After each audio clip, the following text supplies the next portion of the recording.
And in that context, we move now to the formal handover, because 2 years ago, the last forum of this nature was held in Rotterdam, a city that we're very fond of, because the Prince of Orange, Prince William, brought that beautiful gold chain to Dublin in 1698 that our Lord Mayor holds and wears with pride.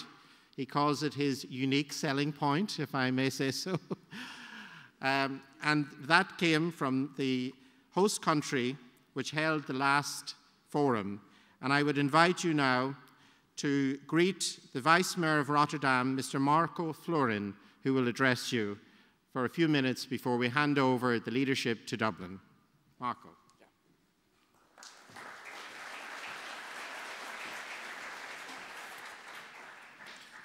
Thank you very much. I'm not here to recollect the gold chain, but you never know with a handover.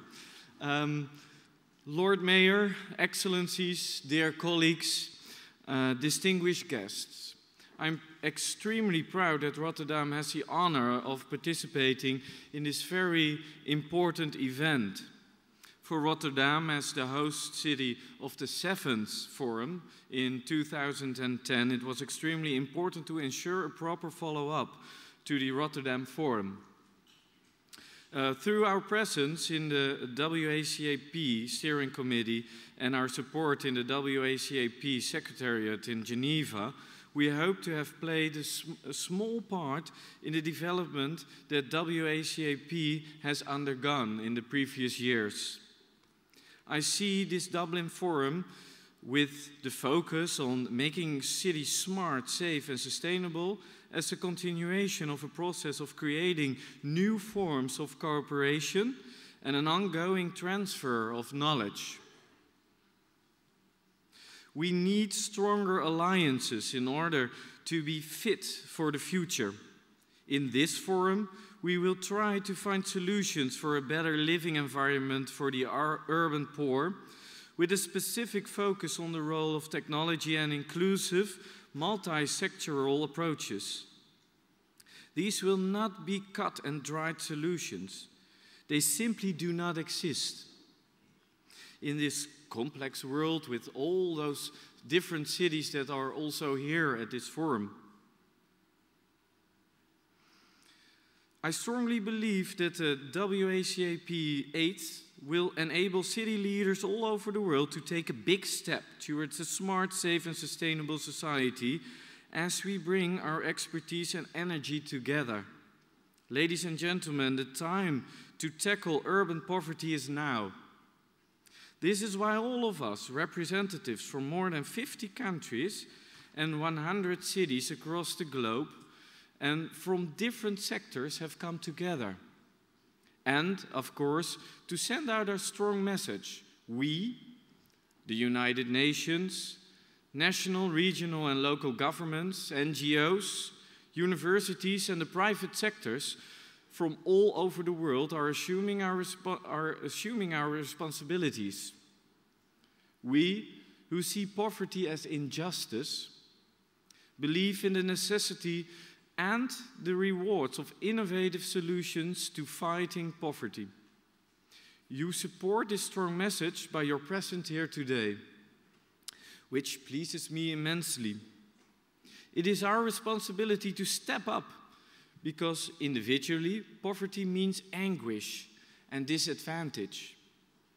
It is our responsibility to step up, because socially, poverty means a waste of human potential and a long-term challenge to cohesion in our society. For cities, poverty is therefore a fundamental issue that has to be dealt with on a daily basis. No matter the differences between countries, addressing urban poverty requires a broader scope than the traditional financial perspective. It means that our people have to deal with inadequate income, limited education, unhealthy living surroundings, broken families, unequal opportunities within the labor market, debt, crime, etc. For us, politicians, it means providing communities with access to education, affordable housing, and equal opportunities within the labor market in a safe and healthy environment. Excellencies, ladies and gentlemen, in Rotterdam we believe in creating an enabling environment for our people to fulfill their individual potential and to participate in society. Therefore, in Rotterdam, creating opportunities and chances for all, especially the children, to develop their life skills is our primary objective. We also call upon our citizens to take ownership of their own lives. Paid work is a very important catalyst for creating more opportunities. Those who are in need of our temporary support in their process on the way to self-reliance can count on us.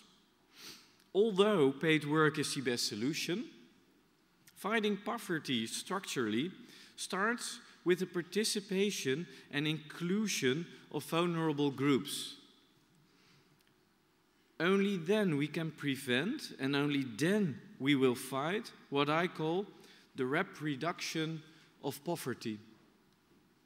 Please allow me to highlight this with an example in Rotterdam. Recently, I was allowed to congratulate 25-year-old Manon Kreuk. She has been unemployed for a few years and had lost contact with society by sitting at home most of the day. She needed a helping hand to escape the downward cycle she was in.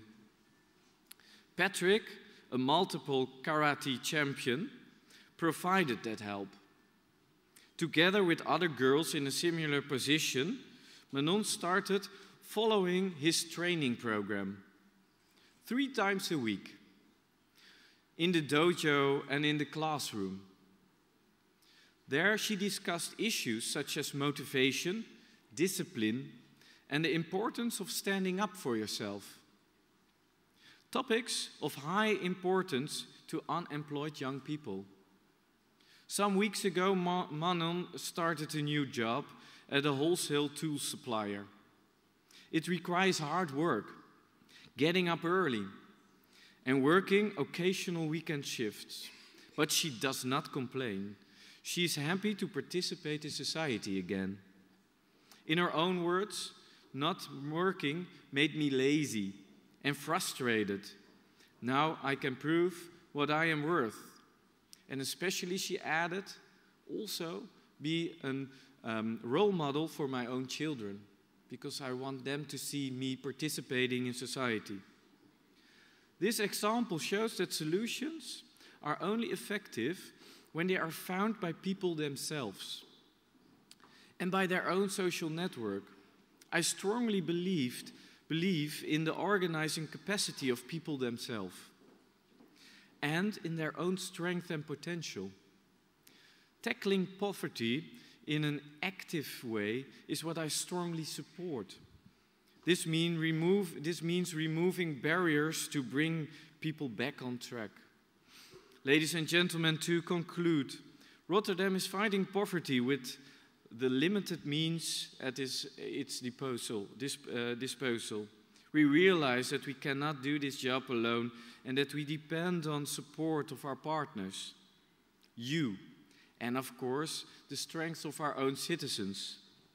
I would like to make use of this opportunity to thank the Lord Mayor of Dublin for hosting this event and to ensure that the discussions here will find a way into the field, because we don't want our discussions and solutions and sharing of knowledge just to stay here in this room.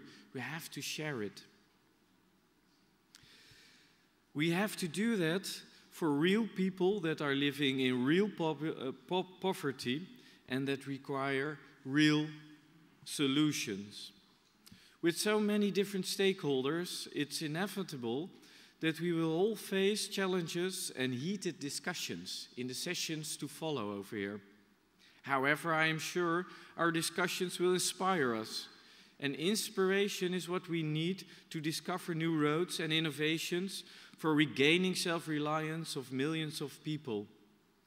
And I hope this forum will provide all of us that, and that we go home inspired and start in small steps to implement the solutions for the people like Manon Kreuk, because those people all over the world need our support in getting back on track and getting master of their own lives. Thank you very much.